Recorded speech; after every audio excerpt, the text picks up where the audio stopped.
The heat of her palm still burned against my skin while 100 camera lenses waited for me to crumble. She leaned in close, her breath smelling of expensive gin. "You are nothing. Just a ghost in his house," she whispered, loud enough for the front row to hear. 10 seconds later, my security had her arm locked behind her back. I didn't move. The trap was finally set. My name is Evelyn Hart. I am 38 years old. And as I stood in the absolute center of Harborline Plaza, the salt-heavy wind from the bay felt like a cold blade against my neck. Around me, the city hummed with the frantic energy of a Tuesday afternoon, 1,000 strangers rushing toward deadlines they thought were important. I, however, was perfectly still. I was the eye of the storm.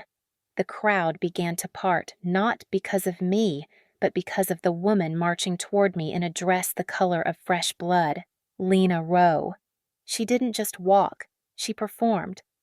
She had spent the last 2 years performing for my husband, Marcus, and now she wanted a global audience. I could see the glint of at least 20 smartphone lenses rising from the sea of tourists. They smelled blood in the water. "You have a lot of nerve showing your face here."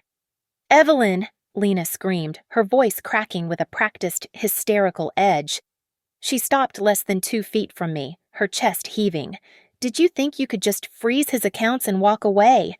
You are a thief. You're a pathetic, desperate thief." I didn't blink. I didn't even adjust my coat. I looked at her with the same detached interest I might show a flickering street lamp. This was exactly what she wanted, a scene. A viral moment where the dignified wife finally cracked under the pressure of the young, passionate mistress. "Lena, you're making a spectacle of yourself," I said. My voice was low, recorded by the microphones I knew were hidden in the crowd. "Go home. You're worth about 99% less than you think you are in this equation." The insult, delivered with surgical coldness, snapped the last thread of her composure. Her face contorted into something ugly and primal. "I'll show you. I'll show you what I'm worth." She lunged. Her hand swung through the air in a wide, desperate arc. The slap echoed across the concrete plaza like a gunshot. My head snapped to the left, the skin of my cheek blooming into a searing, white-hot pain. I didn't fall. I didn't scream. I simply stayed there, staring at the ground, letting the cameras capture every millisecond of my silence while Lena stood over me, panting. "Say something," she hissed, her voice trembling with a mix of triumph and terror. Why don't you fight back?" She didn't get the chance to swing again. From the shadow behind me, a blur of dark suit and calculated motion materialized. It was my lead specialist from Iron Veil Protective.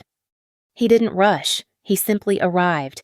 Before Lena could even draw her next breath, he had stepped into her personal space. In one fluid, brutal movement, he caught her wrist and pivoted. 1, 2, 3, by the count of 4. Lena's arm was pinned behind her back at an angle that made her spine arch in agony. Her designer handbag hit the pavement with a dull thud. "Target neutralized," the guard murmured, his voice a gravelly monotone. Lena's scream was high and thin, slicing through the gasps of the onlookers. "Let go. You're breaking it. Please. Stop!" The plaza exploded. I could hear the shouts of the crowd, the frantic commentary of people live streaming the event to thousands of viewers. Some people were cheering for the bodyguard, others were screaming that he was being too violent. The public opinion was fracturing in real time, exactly as I had anticipated. "He's hurting her," someone yelled from the front row. "She's just a girl. I waited exactly 10 seconds. I wanted the image of her restrained, defeated, and sobbing to be burned into every digital memory in the city. Then, I slowly turned my head back toward her. My cheek was a dark, angry red, but my eyes were like ice. I raised a single hand, a small gesture that carried the weight of an executioner's axe. "Enough," I said. The Iron Veil guard didn't hesitate. He released the pressure instantly, stepping back into my shadow as if he had never moved. Lena collapsed onto her knees, clutching her shoulder and gasping for air. She looked small. She looked like a victim, but the world had already seen her strike the first blow. I leaned down, my face inches from hers, making sure my shadow completely eclipsed her. I whispered so softly that only she could hear me, but I knew she felt the frost in my words. "You should have stayed in the bedroom, Lena. You were never built for the sunlight." I turned and walked away toward my waiting SUV. The crowd parted for me like the Red Sea, their faces a mask of confusion and awe. They were all asking the same thing. How did a disgraced socialite afford a Tier 1 security detail from Iron Veil, and why was I so calm after being humiliated in front of the entire world? The truth was simple. I wasn't the victim of this story. I was the architect. The memory of my marriage to Marcus Hale feels like a suffocating layer of expensive silk. Beautiful to the eye, but designed to choke the life out of the wearer. 5 years ago, I believed I was the luckiest woman in New York. I was the small-town girl who had captured the heart of a real estate mogul, a man whose name was etched into the very skyline of the city. But the reality of being a Hale was less about love and more about becoming a silent, polished ornament in a gallery of sharks. I remember the annual Founders Gala 3 years into our marriage. The ballroom was filled with the scent of white lilies and the sharp, metallic tang of cold champagne. I stood by the buffet, my hand trembling slightly as I held a crystal flute. I could feel the eyes of the elite boring into me, judging the cut of my dress and the lack of a prestigious surname. To them, I was a temporary fixture, a lapse in judgment that Marcus would eventually correct. "Evelyn, darling, you look so overwhelmed." A voice purred behind me. I didn't have to turn around to know it was Dorothy Hale. My mother-in-law was a woman who moved through high society like a predator in a velvet suit. She stepped beside me, her diamonds catching the light with a cruel brilliance. "You're holding your glass like a waitress," Dorothy whispered, her smile never reaching her cold, gray eyes. "It's those little things, dear, the things that remind everyone exactly where Marcus found you. You really should try to blend in better. For his sake. He has a reputation that is 90% built on the image of his household." "I'm trying, Dorothy," I replied, my voice barely audible over the roar of the orchestra. "Try harder. Or someone else will," she said, patting my cheek with a gesture that felt more like a slap. That was the night I learned the power of silence. I realized that in their world, words were weapons used for social assassination, so I stopped providing them with ammunition. I became a ghost at my own dinner table. I watched Marcus charm the room, watched the way he leaned in too close to the young interns from the marketing department, and watched how Dorothy choreographed every interaction to ensure the Hale name remained untainted. The first signs of the rot were small. It started with a credit card statement I found in the pocket of his tuxedo. It showed a charge for $3,000 at a boutique hotel downtown at 2 o'clock on a Tuesday afternoon. Then came the scent of jasmine perfume that didn't belong to me, lingering on his collar like a taunt. One night, Marcus came home at 12 midnight, his tie loosened and a smug, distant look in his eyes. "You're late," I said, sitting in the dark of our living room. "Don't start." "Evelyn," he snapped, not even bothering to look at me. "I'm closing a deal worth $20 million. I don't have the energy for your domestic insecurities. Go to bed." I didn't cry. Instead, I went to my dressing room and pulled out a small black leather notebook I had bought in secret. I began to write. I recorded the dates, the times, the smells, and the excuses. I noted the way Dorothy would cover for him, claiming he was at a board meeting when I knew he was across town. I realized then that I wasn't just a wife, I was a legal shield. As long as I was there, the image of the stable, successful family man remained intact, protecting his assets and his mother's social standing. Whenever the anger threatened to spill over, whenever I wanted to scream and shatter the priceless Ming vases in the foyer, I practiced a new habit. I would close my eyes and focus on the air entering my lungs. Inhale, 1, 2, 3, 4. Exhale, 1, 2, 3, 4. You're very quiet lately. Evelyn, Dorothy remarked a few weeks later during a charity lunch. It's an improvement, but don't think I don't see the gears turning in that little head of yours. I'm just observing. Mother, I told her, my voice as flat as a frozen lake. I was observing the cracks in the foundation of the Hale Empire. I was watching the way Marcus moved money through shell companies and how Dorothy manipulated the local press to hide his indiscretions. They thought my silence was submission. They were wrong. My silence was a fortress, and inside, I was meticulously building a map of their destruction. I was no longer the girl from a small town. I was a bookkeeper of betrayals, waiting for the perfect moment to present the bill. I started small. While Marcus was busy charming investors at five-star steakhouses, I was in the back corner of the public library, hidden behind heavy volumes of the New York Consolidated Laws. I wasn't reading poetry or fashion magazines anymore. I was studying the intricate dance of matrimonial law and the cold mechanics of corporate fraud. I needed to understand the shape of the cage I lived in before I could begin to dismantle it.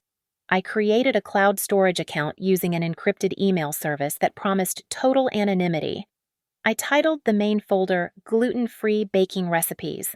To anyone glancing at my laptop, it looked like the harmless hobby of a bored, affluent housewife trying to fill her empty afternoons. In reality, it was a digital graveyard for my husband's integrity. I began to intercept the mail every morning before the maid could bring it to the mahogany study. I found invoices for consulting services paid to a company called Crestview Alpha Limited. $10,000 here, $25,000 there. When I cross-referenced the dates with the private calendar I had managed to sync with my own, I realized these payments coincided perfectly with Marcus's business trips to Miami and Aspen. Every time he claimed to be closing a deal, he was actually moving money into a ghost account. One rainy Tuesday afternoon, I found a folder buried at the bottom of a locked filing cabinet in our basement. I had spent 3 weeks practicing how to pick a basic tumbler lock with a tension wrench I bought under a fake name online. Inside the folder was a property deed for a dilapidated apartment complex in the Bronx, a place riddled with safety violations and unpaid taxes. My heart stopped when I saw the owner's line. It was my name, Evelyn Hart, written in a cursive that looked almost exactly like mine, but the capital H was slightly too sharp, too aggressive. He had forged my signature to buy a high-liability asset that was a ticking legal time bomb. Marcus. I said that evening as he poured himself a glass of 20-year-old scotch. I was thinking about our future. Maybe we should put some of the new properties in my name, just for long-term security. He didn't even flinch. He just gave me that condescending, lopsided grin he used whenever he thought I was being particularly dim-witted. Evelyn, darling, don't worry your pretty head about the business. It's complicated. I've already taken care of everything. You're protected. I promise. The way he hesitated on the word protected made my skin crawl. I had my phone in my silk robe pocket, the voice recorder app running. I had checked the laws twice. New York was a one-party consent state for recording conversations. I had him on tape, lying about my financial safety while he was actively setting me up to take a fall. Protected, I whispered, letting my voice tremble just enough to keep him comfortable in his arrogance. I worry that if something happened to you, I wouldn't know where we stand. You stand exactly where I want you to stand, he replied, his tone sharpening into that familiar edge of domestic authority. In a beautiful house, with a beautiful life, just Just stay quiet and let me handle the heavy lifting. I realized then with a terrifying, crystalline clarity that I was his legal shield. He was funneling the dirtiest parts of his empire, the buildings with the most code violations, the companies with the most debt directly into my name. If the authorities ever moved in, Marcus would walk away clean, and I would be the one facing 20 years in a federal penitentiary. He wasn't just cheating on me with Lena. He was planning to trade my freedom for his continued success. My first instinct was to pack a bag and run. I could take my notebook, the digital recordings, and disappear into the night. But then I remembered Dorothy's face at the last gala. I remembered the way she looked at me like I was something she had scraped off the bottom of her expensive Italian shoes. If I left now, they would use their $100 million legal team to crush me before I even reached the state line. They would call me unstable. They would say I was the one who stole from the company. No.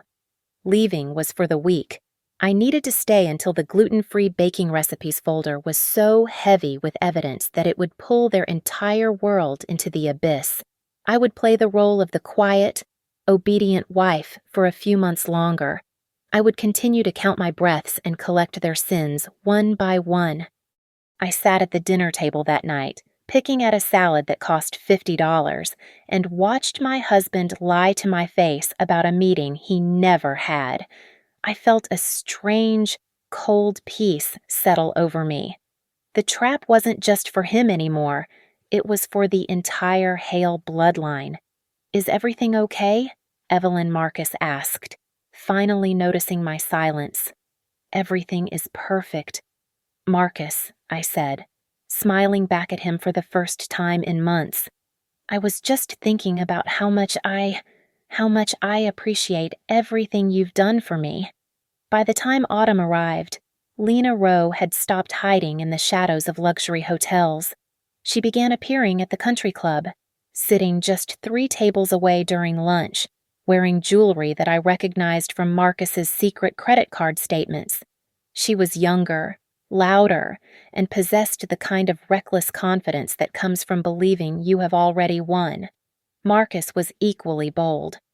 He moved through our $10 million penthouse like a king who had forgotten his queen still lived in the castle.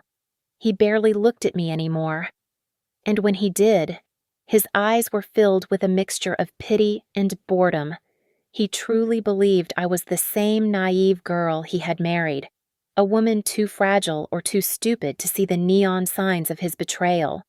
"I have a late meeting with the board of directors on Friday," he said one evening, checking his gold watch. It was 7 o'clock. "Don't wait up. These mergers are taking 100% of my energy." "Of course, Marcus," I replied, my voice as smooth as polished stone. Success requires sacrifice. While he was out with his mistress, I was in a nondescript office building downtown, signing a contract with Iron Veil Protective. I didn't want a visible bodyguard yet. I wanted a shadow. I paid their retaining fee $50,000 using the rental income from the very properties Marcus had illegally put in my name. It was the first time I felt the weight of his own greed working in my favor. Dorothy Hale, meanwhile, was busy poisoning the well. She owned the editor of the local social gazette, and suddenly, every article about the city's elite mentioned how Marcus Hale was carrying the burden of a reclusive and unsupportive wife. She was painting me as the villain so that when the divorce eventually happened, the public would cheer for his new beginning with Lena. The breaking point came at the annual Children's Hospital fundraiser. The room was packed with 500 of the most powerful people in the state. I was wearing a white silk gown that felt like a shroud. As I walked toward the bar, a young socialite, one of Lena's friends, tripped and sent a full glass of Cabernet Sauvignon splashing across my chest. The room went silent. The red wine looked like a massive, blooming wound against the white fabric. Dorothy stepped forward, her face a mask of mock concern. "Oh, Evelyn, look at you. You've always had such trouble. Such trouble keeping things clean, haven't you?" Dear, a ripple of cruel laughter moved through the circle of onlookers. I looked at Marcus. He was standing 10 feet away, a drink in his hand, watching me with a cold, detached smirk. He didn't offer his jacket. He didn't move to help. He simply turned back to his conversation as if I were a spilled drink that the janitor would eventually mop up. I stood there for 5 seconds, the cold wine soaking into my skin. But I didn't blush, and I didn't run to the bathroom to cry. I looked directly at Dorothy, then at Marcus, and finally at the cameras flashing in the corner. My gaze had changed. It was no longer the look of a wife seeking approval. It was the look of a predator who had finally found the jugular. "You're right, Dorothy," I said, my voice cutting through the whispers like a razor. "Some stains are indeed permanent." I left the gala and went straight to my car. My Iron Veil contact was waiting in the front seat. "Is the Harborline Plaza event still on for next Tuesday at 2 o'clock?" I asked. "Everything is ready." "Mrs. Hale," he replied. "We have the perimeter mapped. The media has been tipped off about a major announcement from the Hale family. Everyone will be there." "Good," I said, looking at the red stain on my dress. "Send the formal invitations to Marcus and Lena. Make sure Lena thinks it's the day Marcus finally goes public with her. I want her feeling like a star when the sky falls." The trap was finally set. I had spent months counting my breaths and recording their crimes. Now, I just had to wait for the clock to strike 2. The Hale Empire was built on a foundation of my forged signatures and their shared arrogance, and I was about to pull the first brick. 48 hours before the event at Harborline Plaza, I sat in a dimly lit office in the industrial district, far from the polished marble of the Hale penthouse. On the desk in front of me sat 3 identical black flash drives. I had spent the entire night uploading the contents of my gluten-free baking recipes folder to a secure off-site server, and then onto these physical backups. Every forged signature, every fraudulent bank transfer, and every jasmine-scented receipt was now a permanent digital record that Marcus could never delete. I wasn't working alone anymore. Sitting across from me was Elias Thorne, a man who had spent 30 years as a forensic accountant for the most ruthless firms in the country. He didn't care about social status. He only cared about the mathematical purity of a crime. "It is a masterpiece of arrogance." "Mrs. Hart," Elias said, sliding a thick report across the table. He adjusted his glasses and looked at me with something resembling pity. "Your husband hasn't just been hiding money. He has been running a multi-state shell game. At least 85% of the properties in your name have been used to launder funds from his developments in Florida and Nevada. This is beyond a civil dispute. It is federal-level fraud." "Will it hold up in court?" I asked, my voice steady despite the cold weight in my chest. "The paper trail is 100% clear," he replied. "He assumed you were too disinterested to ever look at the books. But here, on page 12, you can see where he moved $5 million through an account in your name, only to withdraw it as consulting fees 2 days later. He left you holding the bag. I'm not holding it anymore." "Elias," I said, "I'm handing it back." My legal strategy was built in 2 distinct layers. The first layer was the public collision. I needed a visible, undeniable act of aggression from Marcus or Lena to trigger the narrative of my victimhood. If they appeared to be the aggressors, the media would feast on them before the first legal filing even hit the courthouse steps. The second layer was the criminal referral. Once the public was on my side, I would release the forensic audit to the authorities, ensuring that Marcus and Dorothy couldn't use their political connections to bury the case in a quiet settlement. I spent the next hour with my lead specialist from Iron Veil Protective. We went over the floor plan of Harborline Plaza for the 10th time. "Lena is predictable," I told the guard. "She's young, she's insecure, and she feels entitled to the life I've built. She'll see my presence at the plaza as an act of war. She'll want to humiliate me in front of the cameras to prove she's the new alpha." And Marcus, the guard, asked. "Marcus will let her do it," I said. "He thinks he's already won. He thinks I'm a broken woman wandering into a trap." He won't stop her because he wants the world to see how crazy his wife has become. He needs that for the divorce. I leaned forward, looking my guard directly in the eyes. When she attacks, I want you to wait until the cameras are rolling. Intervene with precision. Do not use more force than is necessary to stop her, but make it clear that I am protected. I want exactly 10 seconds of control before you step back. No more, no less. Understood. Mrs. Hart, he said, as the clock ticked toward 2 o'clock on Tuesday afternoon. A strange, absolute calm descended upon me. I had stopped counting my breaths out of fear. Now I counted them out of anticipation. I knew that Marcus was likely at lunch with Lena at that very moment, probably laughing about how they were going to replace me. I knew Dorothy was likely on the phone with her PR team, preparing a statement about my declining mental health. I decided then that I would not speak to them again until we were in a room where their lies carried the weight of perjury. I would not answer their calls. I would not reply to their taunts. And I would certainly not beg for the crumbs of their affection. I was going to be the silent center of their impending storm. I was the one who knew the truth. And in the high-stakes world of the Hales, the truth was the only weapon they hadn't learned how to defend against. "It's time," I whispered to the empty room. Harborline Plaza at 2 o'clock in the afternoon was a symphony of chaos. The sun beat down on the concrete, reflecting off the glass towers that Marcus had helped build, while 100 tourists and office workers milled about, unaware that they were about to become extras in a digital execution. I stood near the fountain, my back straight and my face a mask of practiced indifference. I could see them now, the smartphones rising like periscopes above the crowd. The lenses focused on me. I was the target, the disgraced wife of the Hale Empire, and the world was waiting for me to bleed. Lena Rowe appeared through the throng like a flash of red silk.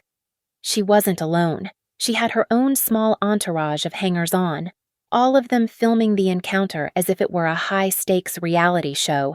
She stopped 3 feet away from me, her chest heaving with a mixture of adrenaline and performative rage. "You really thought you could hide, didn't you?" Lena shouted, her voice amplified by the natural acoustics of the plaza. "You've been stalking us. Evelyn, you've been trying to ruin Marcus's life because you're too pathetic to let go. I am simply standing in a public square." "Lena," I replied, my voice calm and low. I knew the microphones would pick up every word. "You are the one who crossed the street to find me. You're a parasite." She hissed, stepping closer until I could see the frantic pulse in her neck. "Everyone knows what you are, a gold digger who got lucky and then turned bitter. You're nothing. You're just a ghost in a house that doesn't want you anymore." I tilted my head, looking at her with a pity that I knew would enrage her. "Is that what Marcus tells you while he's signing the deeds to the properties he's hiding from the IRS? Or does he just tell you that you're the one he truly loves?" The mention of the properties was the spark. Lena's face turned a violent shade of purple. The cameras were inches from us now, a wall of glass and silicone recording her dissent. "Shut up," she screamed. Just shut your mouth." She lunged. Her hand came across in a frantic, uncoordinated swing that landed flush against my cheek. The sound was a sickening crack that silenced the fountain. My head snapped to the side, and for a heartbeat, the world was nothing but white noise and the metallic taste of blood inside my mouth. I didn't move. I didn't put my hand to my face. I simply stood there, letting the red mark on my skin become the most famous image in the city. In the silence of that 1 second, the air seemed to solidify. Then, the shadow fell over us.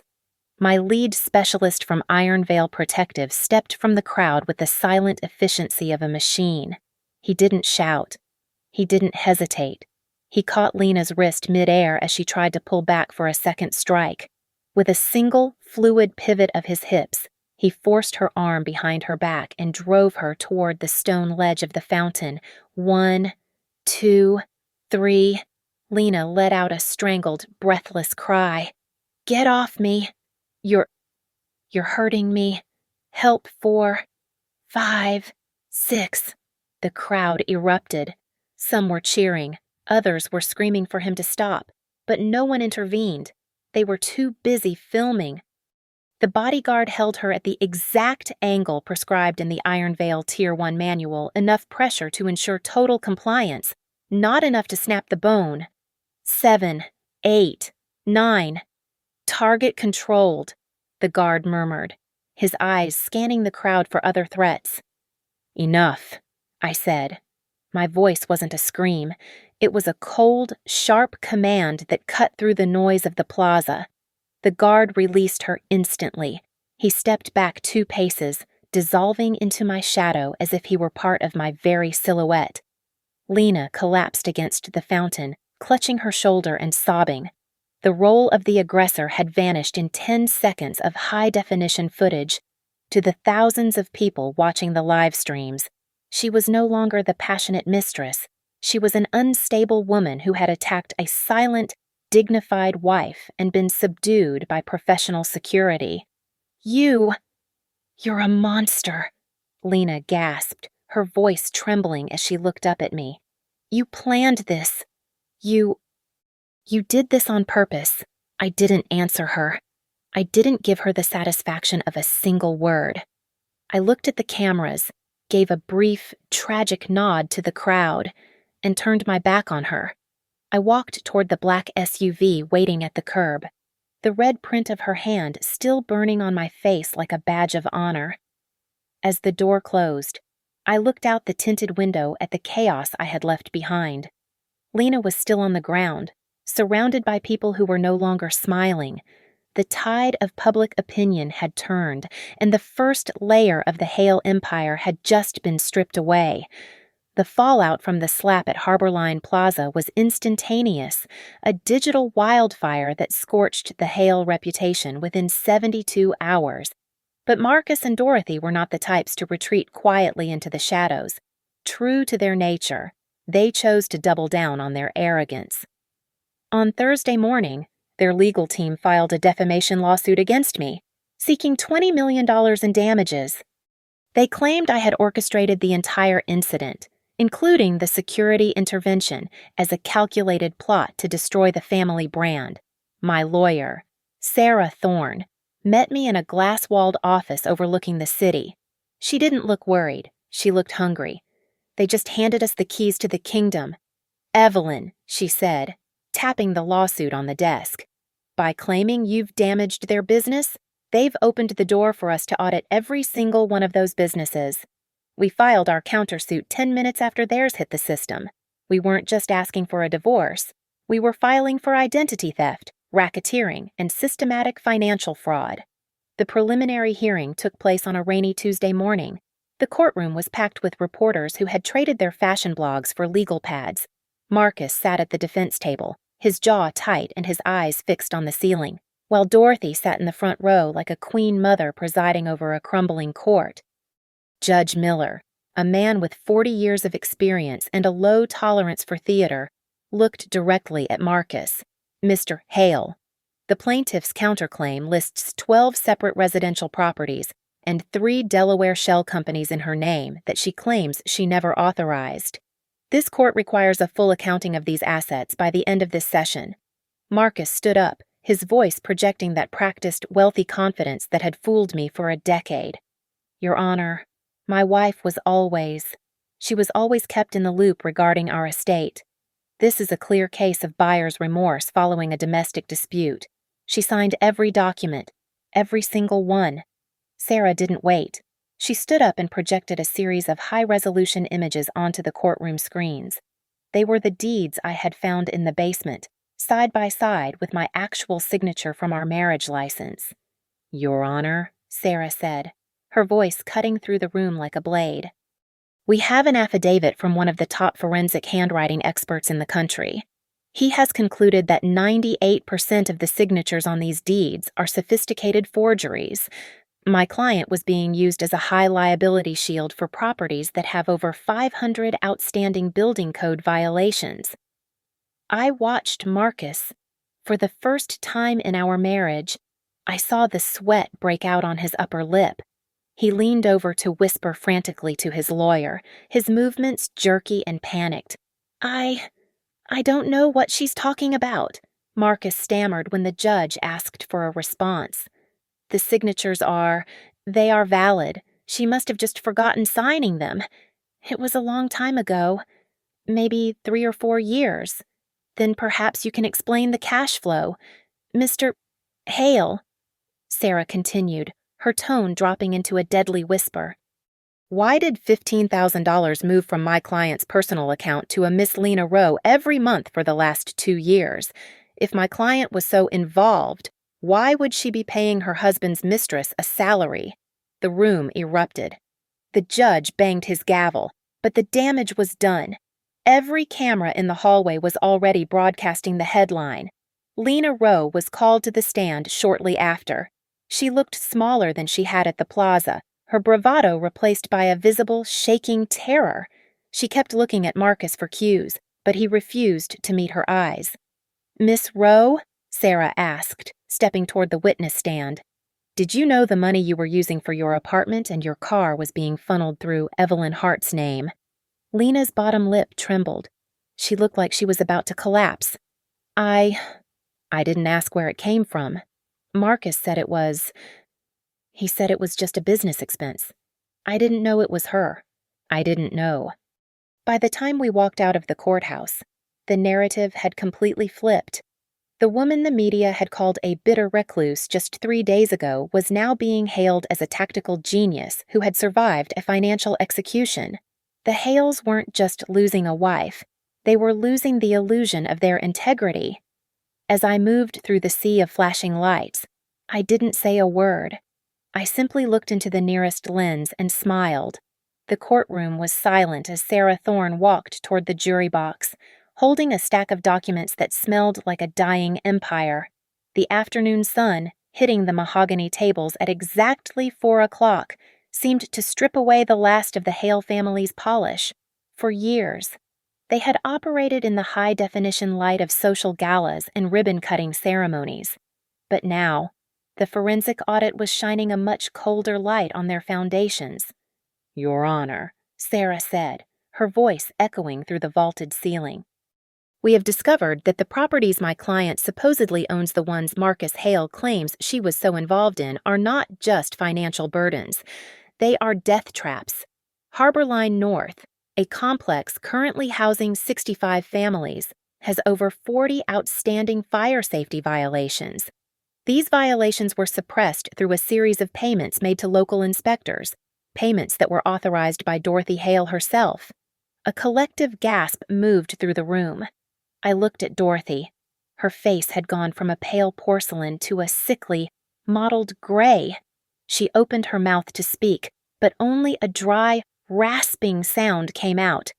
This is a total fabrication, Dorothy whispered, her hand trembling as she gripped the arm of her chair.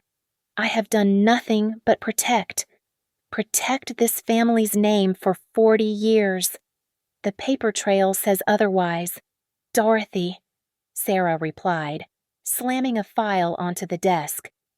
We have also found that precisely 48 hours after Evelyn Hart filed her initial paperwork, 3 of the major shell companies holding these liabilities were dissolved. It was an attempt to hide the evidence of racketeering, but you were too slow. We have the internal logs.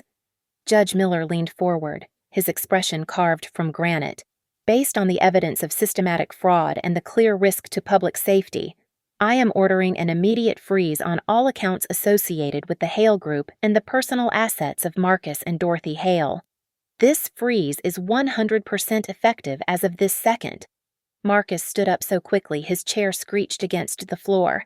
You can't do that. I have payroll to meet. I have a deal closing in 24 hours worth $50 million. Sit down, Mr. Hale, the judge barked. But the real killing blow came 10 minutes later. Sarah presented a series of text messages recovered from a private cloud server. They were between Marcus and Lena Rowe, dated 3 months prior. I need another $20,000 for the silence. Marcus. Lena's voice was read aloud from the transcript. She's getting suspicious. The wife is starting to ask questions. If you don't pay, I'll tell the board everything about the Miami account. The public in the gallery, many of whom had been filming on their phones, began to murmur. The narrative of the passionate young lover was dead. In its place stood a blackmailer and a man so desperate to hide his crimes that he was willing to pay for her silence with his wife's stolen money. Marcus turned toward the witness stand where Lena was still sitting, her face buried in her hands. You kept the messages. You told me they were deleted, he roared, his face contorting into a mask of pure, unadulterated rage. I gave you everything. I gave you a life you didn't deserve. You stupid, treacherous girl. The bailiffs moved in as Marcus tried to lung toward the stand. He was vibrating with a loss of control that was terrifying to behold. This wasn't the billionaire real estate mogul the world knew. This was a cornered animal realizing the cage was made of his own lies. I was the one who built it. All. Marcus screamed, his voice breaking as they restrained him. Evelyn was nothing. She was just a name on a page. How could she do this to me? I sat perfectly still, my hands folded in my lap. I watched him fall apart in front of the world, and I felt nothing but a clean, cold sense of resolution. The public wasn't seeing a domestic dispute anymore. They were seeing a strategic victim who had outplayed a dynasty. The power had shifted so violently that the air in the room felt different. The Hales were no longer the rulers of the city. They were the lead story on every news cycle as a cautionary tale of greed. As Marcus was led out of the room for a temporary recess, I looked at Dorothy. She was staring at me, her eyes wide with a realization that had come far too late. I didn't need to say a word. The silence I had cultivated for years was now her prison. The bailiff called my name at exactly 10 o'clock on Friday morning. The courtroom, packed to the rafters with journalists and curious onlookers, went so quiet I could hear the rhythmic ticking of the wall clock. I walked to the stand with a deliberate, measured pace. I was 38 years old, and for the first time in my adult life, I wasn't there to be an accessory or a shield.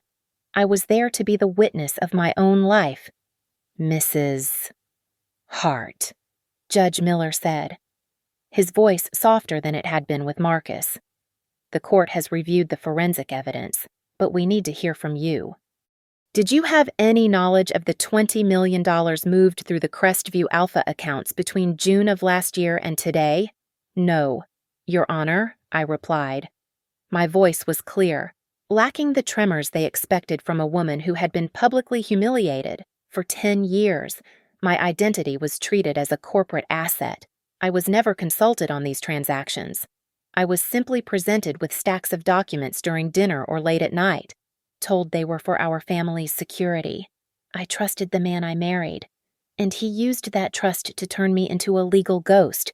I presented the court with my personal bank statements from the last 5 years.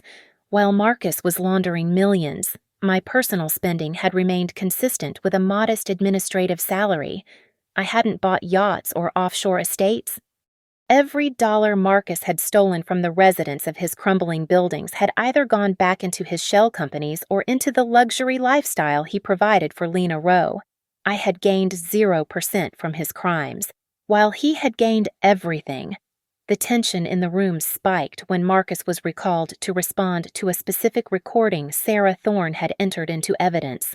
It was a conversation from 3 months ago, one Marcus had no idea existed. Mr. Hale, Sarah began, her eyes narrow. You testified earlier that you never intentionally misled your wife about the liabilities in the Bronx properties. Do you recall telling her on the night of August 14th that she was, and I quote, perfectly protected? Marcus leaned into the microphone, his arrogance returning like a reflex. I don't recall that specific phrasing. As I said, business is complicated. I would never. I would never say anything to put her in legal jeopardy. Sarah smiled.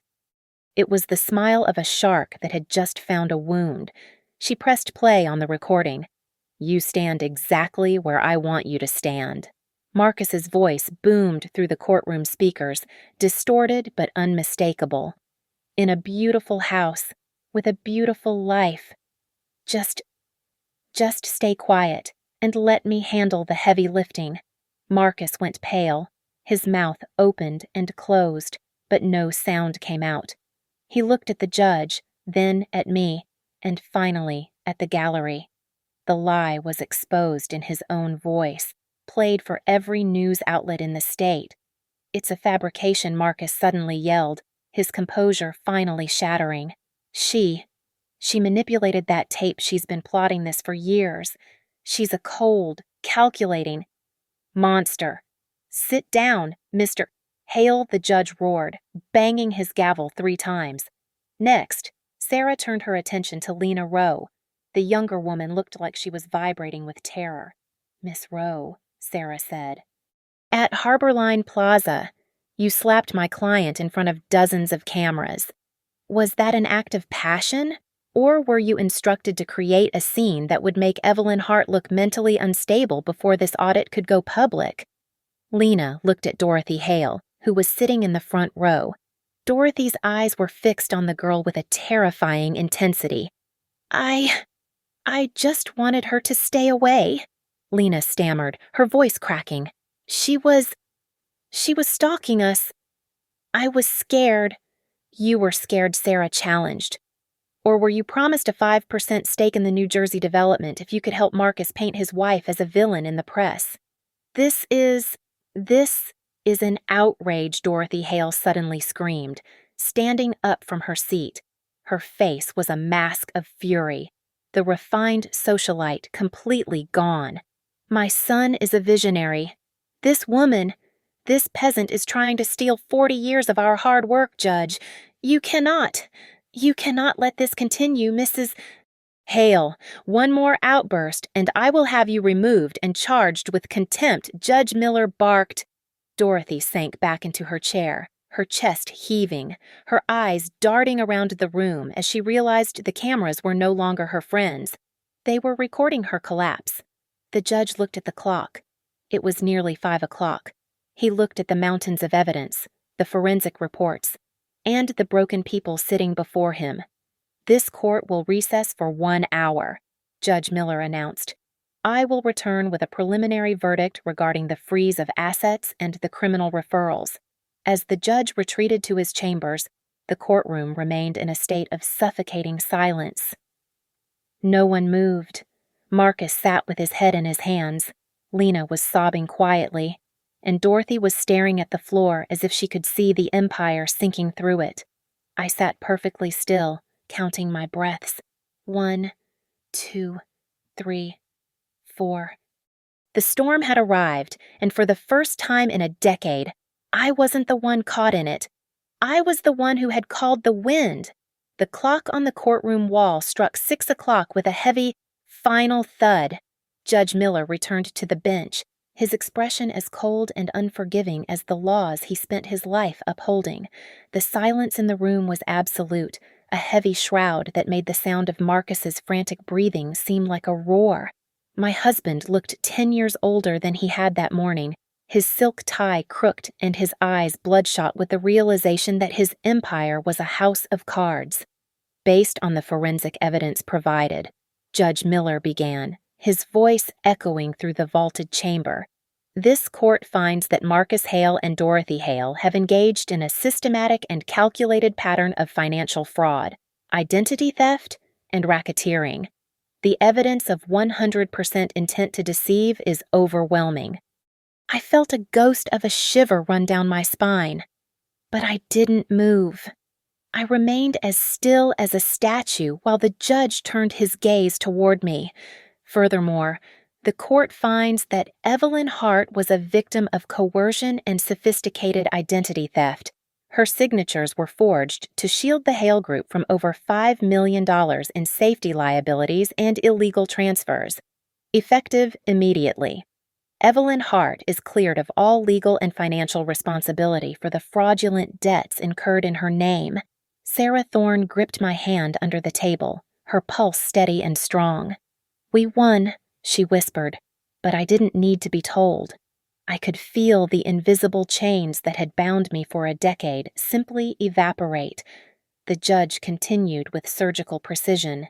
The legitimate assets of the estate, those not tainted by the fraud, were to be divided. I was awarded the primary residence and 40% of the Hale Group's remaining clean liquid assets to ensure my security. A permanent restraining order was issued, barring Marcus, Dorothy, and Lena Rowe from coming within 500 feet of me or my properties for the next 20 years. But the final blow was the one that truly ended the Hale dynasty. The evidence presented here suggests criminal activity that falls under federal jurisdiction, Judge Miller stated, looking directly at the grim-faced men standing at the back of the room. I am formally referring this entire case file to the Federal Bureau of Financial Integrity for immediate investigation. Bailiffs, please ensure the defendants do not leave the building. Marcus collapsed back into his chair, the sound of his breath coming in ragged, desperate gasps. "Evelyn, please, you can't. You can't let them do this.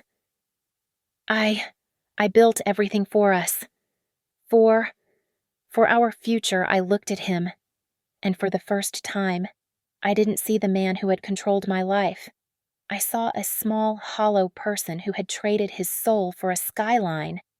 "You didn't build a future, Marcus," I said, my voice barely a whisper but cutting through his panic.